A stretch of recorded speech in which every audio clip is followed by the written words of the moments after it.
అందరికీ నమస్కారం. సాహితీ కౌముది ఛానల్లో భగవద్గీత వివరణము అనే శీర్షికకు స్వాగతం. శ్రీకృష్ణ పరమాత్మ అర్జునునకు ఆత్మ విషయక జ్ఞానాన్ని బోధిస్తున్నారు. ఆత్మ నిత్యమైనదని, ఆత్మ అవ్యయమైనదని, దానికి ఎటువంటి నాశనము ఉండదని చెప్తూ ఇదే విషయాన్ని ఇంకా బాగా అర్థమయ్యేలాగా ఒక ఉపమానం ద్వారా ఇలా చెప్తున్నారు. శ్లోకం ఏమిటంటే, వాసాంసి జీర్ణాని యథా విహాయ నవాని గృహ్ణాతి నరోపరాణి తథా శరీరాణి విహాయ జీర్ణాన్యన్యాని సంయాతి నవాని దేహి. ఇది శ్లోకం. ఈ శ్లోకం యొక్క పదవిభాగం ఎలా అంటే, వాసాంసి జీర్ణాని యథా విహాయ నవాని గృహ్ణాతి నరః అపరాణి తథా శరీరాణి విహాయ జీర్ణాని అన్యాని సంయాతి నవాని దేహి. ఇది పదవిభాగం. ఈ శ్లోకాన్ని మనం తరచుగా వింటూ ఉంటాము. ఈ శ్లోకంలో ఒక చక్కటి ఉపమానం ద్వారా ఆత్మ నిత్యము అనే విషయాన్ని పునఃస్థాపన చేస్తున్నారు శ్రీకృష్ణ పరమాత్మ. ఏం చెప్తోంది శ్లోకం? యథా ఏ విధముగా అయితే నరః నరుడు జీర్ణాని వాసాంసి జీర్ణములైపోయినటువంటి వస్త్రములను విహాయ విడిచిపెట్టి నవాని గృహ్ణాతి క్రొత్తవైనటువంటి వస్త్రములను ఎలా అయితే పొందుతున్నాడో స్వీకరిస్తున్నాడో అట్లే తథా అదే విధముగా దేహి దేహమును ఆశ్రయించుకుని ఉన్నటువంటి దేహి అంటే ఆత్మ ఏం చేస్తోందట? జీర్ణాని శరీరాన్ని విహాయ శిథిలమైపోతున్నటువంటి శరీరాలను విడిచిపెట్టి క్రొత్తవి అన్యాని సంయాతి నవాని అన్యాని సంయాతి క్రొత్తవైన ఇతరములైన శరీరములను పొందుచున్నది. ఈ ఆత్మ ఈ శరీరాన్ని శిథిలమైపోయినటువంటి ఈ శరీరాన్ని విడిచిపెట్టి ఒక క్రొత్త శరీరాన్ని మళ్ళీ పొందుతుంది. అంతేగాని ఆత్మలో ఎటువంటి మార్పు ఉండదు. ఎలా అయితే వస్త్రములు చిరిగిపోయాయనో, వస్త్రములు నాణ్యత కోల్పోయాయనో మనం వాటిని తీసేసి క్రొత్త వాటిని తీసుకుంటున్నామో, ఎప్పుడైనా మనం వస్త్రములను క్రొత్తవి తీసుకున్నప్పుడు మన శరీరం అలానే ఉంటుంది కదా. వస్త్రాలు మారుతున్నంత మాత్రాన శరీరం మారిపోతోందా? మారటం లేదు కదా. స్థిరంగా ఉన్నటువంటి శరీరానికే మనం రకరకాల వస్త్రాలను ఎలా అయితే వేస్తున్నామో, నిత్యమైనటువంటి ఆత్మ శిథిలమైపోయినటువంటి శరీరాలను విడిచిపెట్టి క్రొత్త క్రొత్త శరీరాలను పొందుతూ ఉంటుంది అని చెప్తున్నారు శ్రీకృష్ణ పరమాత్మ. ఇది మనకు అర్థం కావడం కోసం చెప్పినటువంటి ఉపమానం అన్నమాట. మనం క్రొత్త బట్టలు వేసుకోవడానికి చింతించము కదా, బాధపడం కదా. అయ్యో ఈ పాత బట్టల్ని మనం పాడేయాల్సి వస్తోంది, ఇవి పనికి రాకుండా పోయాయే అని మనం బాధతో ఏడుస్తూ కూర్చుంటున్నామా ఎప్పుడైనా? అలాగే శిథిలమైపోయినటువంటి శరీరాన్ని విడిచిపెట్టి ఆత్మ ఇంకొక శరీరాన్ని పొందుతూ ఉన్నప్పుడు కూడా మనం దుఃఖించవలసినటువంటి అవసరం లేదు అని శ్రీకృష్ణ పరమాత్మ అర్జునునికి చెప్తున్నారు. ఇక్కడ కూడా మనం గమనిస్తే శరీరాణి అని బహువచన ప్రయోగమే చేయబడింది. ముందు శ్లోకాలలో కూడా మనం ఈ విషయాన్ని ఒకసారి మాట్లాడుకున్నాం. ఆత్మ విషయం చెప్పదలుచుకున్నప్పుడు దేహి అని ఏకవచనమే ప్రయోగిస్తూ, శరీరం దగ్గర మాత్రం శరీరాణి అని బహువచన ప్రయోగం చేస్తున్నారు. ఆత్మ ఒక్కటే, శరీరములే మారుతున్నాయి అనే విషయాన్ని మళ్ళీ మళ్ళీ మళ్ళీ మళ్ళీ అర్థం అవ్వడం కోసం ఇలాంటి ప్రయోగాలు మనకి బాగా ఉపయోగపడతాయన్నమాట. ఇక్కడ మరొక విషయాన్ని మనం గమనించవలసింది ఏమిటి అంటే, శిథిలమైపోయినటువంటి శరీరాలను విడిచిపెట్టి క్రొత్త శరీరాన్ని ఆత్మ పొందుతోంది. బాగుంది, అంతవరకు బానే ఉంది. అయితే లోకంలో ఎవరైతే శరీరాన్ని విడిచిపెడుతున్నారో ఆ శరీరాలన్నీ కూడా జీర్ణములైపోయిన శరీరాలేనా, శిథిలమైపోయిన శరీరాలేనా? అంటే అందరూ ముసలితనంలోనే చనిపోతున్నారా? కాదు కదా. మనం మధ్య వయస్కుల్లో చనిపోతున్నటువంటి వాళ్ళను కూడా చూస్తున్నాము. అలాగే అల్ప వయస్కులు చిన్న పిల్లలను కూడా మనం కొంతమందిని చూస్తూ ఉంటాం. దేహాన్ని అకస్మాత్తుగా చాలించినటువంటి వాళ్ళని చూస్తూ ఉంటాం. మరి అక్కడ అది శిథిలమైపోయిన శరీరం ఎలా అవుతుంది? మీరు వస్త్రం దగ్గర ఏమని చెప్తున్నారు? వస్త్రము చిరిగిపోయింది గనక, నాణ్యతను కోల్పోయింది గనక మీరు ఆ వస్త్రాన్ని తీసేస్తున్నారు. క్రొత్త వస్త్రాన్ని తీసుకుంటున్నాము అని చెప్పాము. అదే విధముగా శరీరం దగ్గర కూడా జరుగుతోంది అన్నారు. కానీ మరి శరీరం యవ్వనంగానే ఉంటోందే, శరీరం దృఢంగానే ఉంటోందే. అయినప్పటికీ కూడా కొన్ని సందర్భాలలో ఈ శరీరాన్ని విడిచిపెట్టి ఆత్మ వెళ్ళిపోతోంది. మరి అప్పుడు ఇది శిథిలమైనటువంటి శరీరం ఎలా అవుతోంది అని ప్రశ్న మనకి ఉదయిస్తుంది. ఈ ప్రశ్నకి సమాధానంగా మనం ఏమి అన్వయం చెప్పుకోవాలి అనంటే, శిథిలమైపోయిన శరీరము అనంటే కేవలం శారీరకంగా ఆ శరీరము శిథిలమైపోవడం మాత్రమే కాదు. ఈ శరీరము చేత మనం అనుభవించవలసినటువంటి ప్రారబ్ధ కర్మలు ఏవైతే ఉన్నాయో అవి శిథిలమైపోయినా కూడా శరీరము శిథిలమైపోయినట్లే. అంటే ఈ శరీరము ద్వారా మనం అనుభవించవలసినటువంటి కర్మ సంచయం ఏదైతే ఉందో ఆ సంచయము క్షయమైనప్పుడు కూడా ఈ శరీరము శిథిలమైనట్లే. అది కంటికి దృఢంగా ఉన్నట్లు, కంటికి యౌవనంలో ఉన్నట్లు కనిపించవచ్చుగాక, కానీ అది కర్మలను అనుసరించి శిథిలమైపోతే గనక అప్పుడు కూడా ఆత్మ ఆ శరీరాన్ని విడిచిపెడుతుంది, మరొక క్రొత్త శరీరాన్ని ధరిస్తుంది అని మనం అర్థం చేసుకోవాలి. శిథిలం అవ్వడం అన్నది ఇక్కడ రెండు విధాలుగా మనం అన్వయం చేసుకోవాలి. ఒకటి శరీరము సత్తువ కోల్పోవడము, వృద్ధాప్యం రావడము, ఆ వయస్సు ప్రభావం చేత దేహాన్ని చాలించడం, ఇది ఒక విధానం అయితే, మరొకటి ఈ శరీరము చేత అనుభవించవలసినటువంటి కర్మలు శిథిలమైపోవడం కూడా శరీరము శిథిలం అవ్వడమే అనే విషయాన్ని మనం గమనించాలి. ఆ తరువాత ఆత్మ ఎటువంటి మార్పుకు లోను కాదు, ఆత్మ ఏ రకంగానూ నాశనము కాబడదు అనే విషయాన్ని ఇలా చెప్తున్నారు. శ్లోకం ఏమిటంటే, నైనం ఛిందంతి శస్త్రాణి నైనం దహతి పావకః నచైనం క్లేదయంత్యాపో నశోషయతి మారుతః. ఇది శ్లోకం.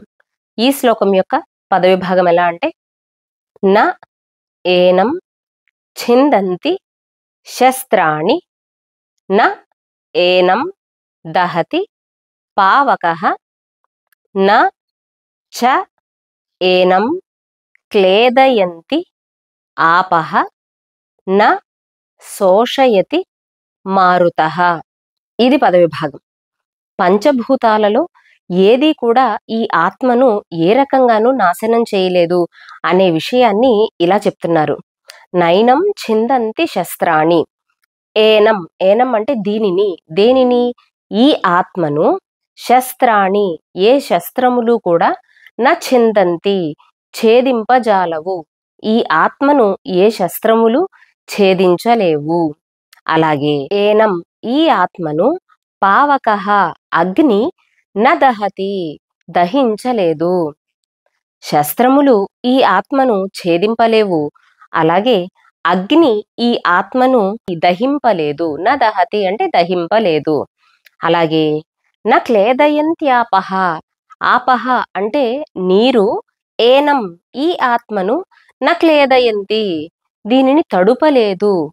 అంటే పంచభూతములలో ఏది కూడా ఈ ఆత్మను స్పృశించలేదు ఏ రకంగానూ. నీరు దీనిని తడుపలేదు, శస్త్రములు దీనిని ఛేదింపలేవు, అలాగే అగ్ని దీనిని దహింపలేదు. అలాగే న శోషయతి మారుతః, మారుతః గాలి దీనిని, ఈ ఆత్మను, న శోషయతి ఎండింప చేయలేదు, శుష్కింప చేయలేదు. అంటే ఏ రకంగానూ కూడా ఆత్మకు వినాశనము అన్నది కలుగదు. ఎందుకు శస్త్రాలు ఆత్మను ఛేదింపలేవు అని ప్రశ్న వేసుకుందాం. అలాగే ఎందుకు అగ్ని ఆత్మను దహించలేదు, ఎందుకు నీరు ఆత్మను తడుపలేవు, ఎందుకు గాలి ఆత్మను శుష్కింప చేయలేదు అని ఈ ప్రశ్నలు గనక మనం వేసుకుంటే వీటికి సమాధానం ఏమొస్తుంది అనంటే, ఆత్మ నిరవయవమైనది అంటే అవయవములు లేనిది.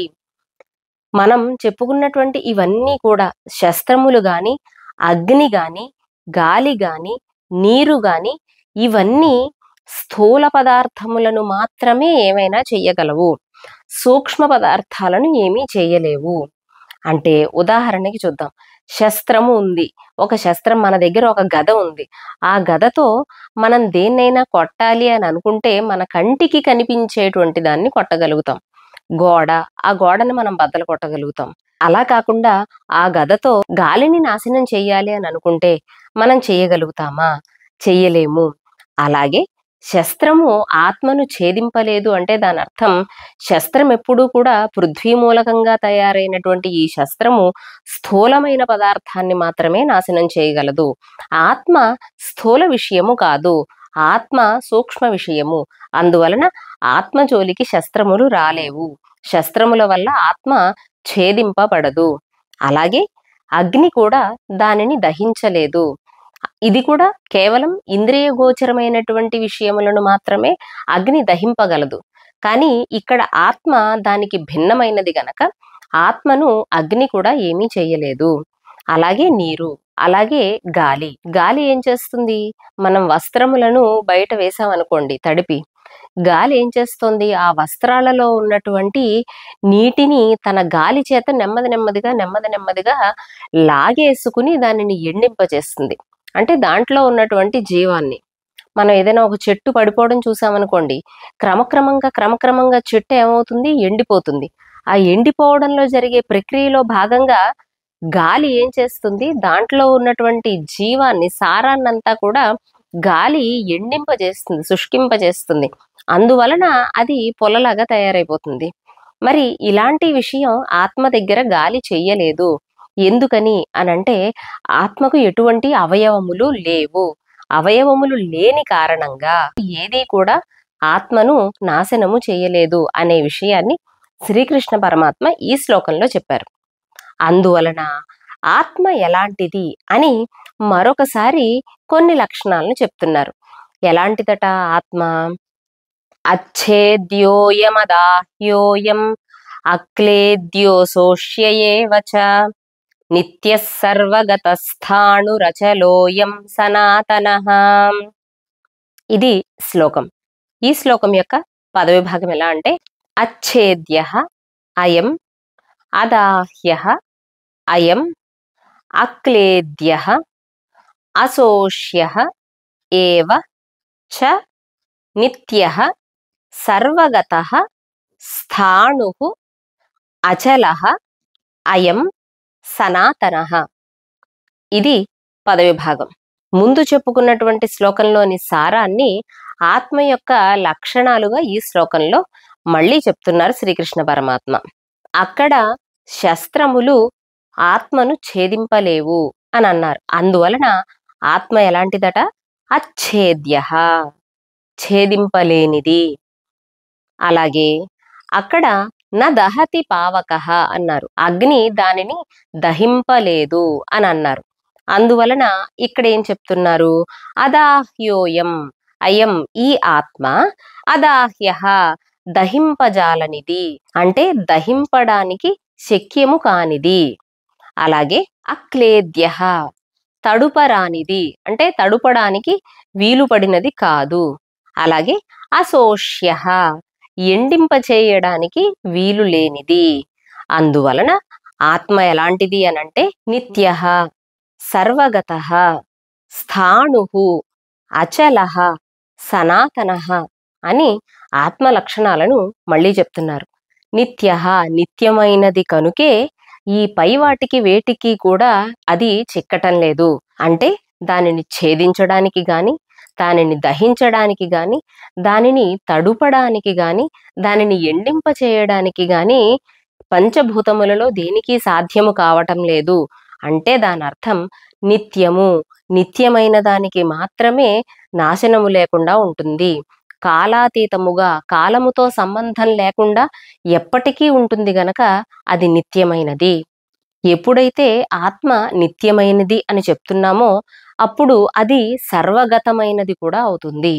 కాలంతో సంబంధం లేకుండా ఎప్పుడైతే ఒక పదార్థం ఉంటుందో అది దేశంతో కూడా సంబంధం లేకుండా సర్వగతము అంటే అంతటా వ్యాపించి ఉంటుంది.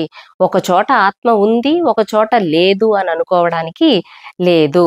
అది నిత్యమైనది, అందువలన సర్వగతమైనది, అందువలన స్థాణుహు అంటే స్థిరమైనది, అచలహ చలనము లేనిది, సనాతనః పురాతనమైనది, అందువలన ఆత్మకు ఎటువంటి నాశనము లేదు అనే విషయాన్ని ఈ శ్లోకంలో అర్జునునకు అర్థమయ్యేలాగా మరొక మారు శ్రీకృష్ణ పరమాత్మ బోధ చేశారన్నమాట.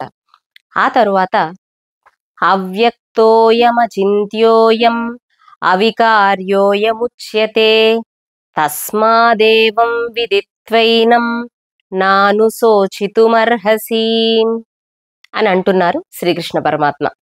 ఈ శ్లోకం యొక్క పదవిభాగం ఎలా అంటే అవ్యక్తః అయం, అచింత్యః అయం, అవికార్యః అయం ఉచ్యతే తస్మాత్ ఏవం విదిత్వా ఏనం న అనుశోచితుం అర్హసి. ఇది పదవిభాగం. అర్జునునకు దుఃఖించవలసినటువంటి అవసరము లేదు అనే విషయాన్ని మరొక మారు చెప్తున్నారు. ఎందుకని అంటే ఆత్మ అవ్యక్తమైనది. అయం అంటే ఇది, ఏది? ఈ ఆత్మ అవ్యక్తః అవ్యక్తమైనది, ఇంద్రియ గోచరమైనది కాదు, అంటే స్థూలమైనటువంటి విషయము కానే కాదు. అవ్యక్తోయం అచింత్యోయం, ఎప్పుడైతే ఇది మనకి ఇంద్రియ గోచరం కావటం లేదో దానిని మనము మనస్సు ద్వారా గాని బుద్ధి ద్వారా గాని చింతించలేము. అచింత్యోయం, మనం ఏదైనా ఒక వస్తువు గురించి ఆలోచించాలి అని అనుకోండి, ఆ వస్తువు మనకి తెలిస్తేనే, మనం దాన్ని చూస్తేనే దాని గురించి ఆలోచించగలుగుతాం. అలా కాకుండా కంటికి కనిపించినటువంటి పదార్థాన్ని గురించి మీరు ఊహ చెయ్యండి అని అంటే మనం ఏం ఊహ చేయగలుగుతాం? ఏమీ ఊహ చేయలేం కదా. కాబట్టి ఆత్మ అచింత్యమైనది, అంటే మనస్సు చేత గాని బుద్ధి చేత గాని ఊహించదగినది కాదు అని అచింత్యోయం. అవికార్యోయం, అవికార్యము అంటే ఎటువంటి వికారము లేనిది, మార్పు లేనిది. ఇది మనం ముందు శ్లోకాల నుంచి కూడా చెప్పుకుంటూ వస్తున్నాం. ఎలాంటి మార్పుకు లోను కాదు. అదేమిటండి మార్పుకు లోను కాదు అని అంటున్నారు? మరి ఒక శరీరాన్ని విడిచిపెట్టి ఇంకో శరీరానికి ఆత్మ వెళ్తోంది అంటే ఇది మార్పే కదా అని మనం భ్రమపడేటువంటి అవకాశం ఉంటుంది. కానీ మనం ముందుగా చెప్పుకున్నట్లే వస్త్రములు మారుతూ ఉంటాయి గాని శరీరము ఎలా అయితే ఒకే విధంగా ఉంటుందో అలా ఇక్కడ శరీరాలు మారుతూ ఉంటాయి గాని ఆత్మ అదే విధముగా ఉంటుంది. ఆత్మలో ఎటువంటి మార్పు జరగదు. అంటే పాలు పెరుగుగా మారడం, లేదా పెరుగు మజ్జిగగా మారడం, అక్కడి నుంచి వెన్న రావడం, వెన్న మళ్ళీ నెయ్యిగా మారడం, ఇలాంటి పరిణామము మార్పు ఏదైతే ఉందో ఒక దశకి రూపాంతరం ఎలా చెందుతోందో పదార్థము, అలా ఆత్మ ఎటువంటి రూపాంతరాన్ని చెందదు, ఒకే విధముగా ఉంటుంది, మార్పు లేకుండా ఉంటుంది. అందువలన అవికార్యమైనటువంటిది ఈ ఆత్మ. అవికార్యోయముచ్యతే. అందువలన తస్మాత్ ఏవం విదిత్వా, ఈ విధంగా నువ్వు తెలుసుకుని, దేనిని? ఏనం, ఈ విషయాన్ని, ఈ ఆత్మ విషయక జ్ఞానాన్ని నువ్వు బాగా అర్థం చేసుకుంటే గనక నాను శోచితుమర్హసి, దుఃఖింపదగినటువంటి వాడవు కాజాలవు. అంటే నీకు ఎటువంటి దుఃఖము ఉండదు. నువ్వు దేహి అనే విషయాన్ని గుర్తుపెట్టుకో. అలాగే భీష్మద్రోణాదులు కూడా దేహములు కారు, వారు నిత్యమైనటువంటి ఆత్మలు. నువ్వు కూడా నిత్యమైనటువంటి ఆత్మస్వరూపము. అందువలన నిన్ను నాశనము చేసేవాళ్ళు ఉండరు, అలాగే భీష్మద్రోణాదుల్ని నాశనం చేయడం అన్నది కూడా జరగదు. కాబట్టి ఈ విషయాన్ని నువ్వు జాగ్రత్తగా అర్థం చేసుకుని ధైర్యంగా యుద్ధం చెయ్యి అని శ్రీకృష్ణ పరమాత్మ అర్జునునకు ఉపదేశం చేస్తూ ఉన్నారన్నమాట. ఆ తరువాత సరే, నీకు అర్థం కావటం లేదేమో నేను చెప్తున్నది, నువ్వు అనుకున్నట్లుగానే ఈ శరీరమే నేను అనే భావనతో ఒకవేళ నువ్వు ఉన్నా కూడా భీష్మద్రోణాదులు అని అంటే ఆత్మ నిత్యము ఇవన్నీ కాదు, నాకు ఎదురుగా కనిపిస్తున్న భీష్మద్రోణాదులే, వారు కరచరణాది అవయవాలు కలిగినటువంటి వారే భీష్మద్రోణాదులు అని నువ్వు చూస్తున్నావా? నేను అంటే కూడా ఈ శరీరమే నేను అని అనుకుంటున్నావా? అప్పుడు కూడా దుఃఖించవలసిన అవసరం లేదు అని తరువాతి శ్లోకాలలో చెప్తారు. ఆ విషయాలేమిటో తరువాయి భాగంలో తెలుసుకుందాం. ఈ భగవద్గీత వివరణము అనే శీర్షికను మీ ముందుకు తీసుకురావడానికి వారి సహాయ సహకారాలను అందిస్తున్న తానా సంస్థ అధ్యక్షులు శ్రీ నరేన్ కొడాలి గారికి, అలాగే తానా ప్రపంచ సాహిత్య వేదిక నిర్వాహకులు శ్రీ తోటకూర ప్రసాద్ గారికి ప్రత్యేకంగా ధన్యవాదాలను తెలియజేస్తున్నాను. వీడియో గనక మీకు నచ్చితే తప్పకుండా లైక్ చేయండి. సాహితీ కౌముది ఛానల్ని సబ్స్క్రైబ్ చేసుకోండి. మరిన్ని సాహిత్యాంశాలతో మీ ముందుకు రావడానికి ప్రోత్సాహాన్ని అందించండి.